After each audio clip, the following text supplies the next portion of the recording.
Hey guys, it's TechDot here, and today we're going to be taking a look at the iPhone 11 and looking how the performance goes in 2020 and whether or not it's still worth you buying and whether or not you should get the 12 or just keep with the 11.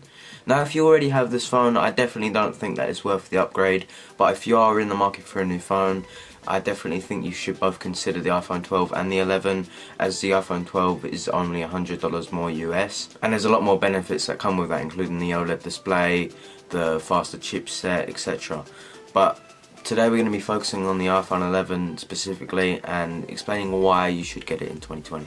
The iPhone 10 has an OLED display, whereas the iPhone 11 has what's called the Liquid Retina HD display, but I still notice that the images are still very crisp and video quality is still very good. The display has a max brightness of 625 nits, so even in the sun, even in direct sunlight, you shouldn't really notice that your display dims. That's more of a problem that we faced with smartphones a couple of years ago, but now it shouldn't really be a problem for you. You're still going to get that maximum brightness, you're still going to see your display in the sun. And the phone that was released before the iPhone 11 was the XR, and the reason why I think that the 11's better is just because it has that newer chipset. This is my daily driver now, and I have noticed that I really love the performance on the phone. Now, so the iPhone 11 actually does have 4GB of RAM. Now that may not sound like a lot to someone that uses Android, but iOS is tuned to the phone, whereas the performance between a phone with 8GB of RAM and 4, you're not going to be able to notice the difference, because iOS is just so tuned for and optimized for, you know, iPhones, and the support really does last longer. So if you had a Samsung, for example, with, you know, 8GB of RAM, you're not going to get as long a support for that device. You're going to have to wait a long time for different Androids to release, as they all come from different manufacturers. So you're going to have to say if you've got a phone and Android 10 comes out, then you're going to have to wait a couple months afterwards, after the release of Android 10, for you to actually get that update.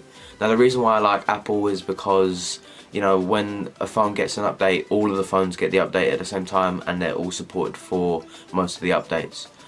And even on the iPhone 7 that came out a couple of years ago, that phone is still supported to this day. And the thing is with Apple products is they really retain their value also. So even on the market now, the iPhone 11 pre-owned is still about £500 for a pristine condition iPhone 11. Now, considering it's £600 in the UK, that is quite good value for being a year old and only using £100 of its value. I definitely think if you do have the money to go out and buy an iPhone 11, you definitely should. If there's anything you want to wait for, so if you want to get the 12 or if you want to get the upcoming iPhone 13 next year. Now, obviously with the iPhone 12 you do get better glass, you get better screen protection.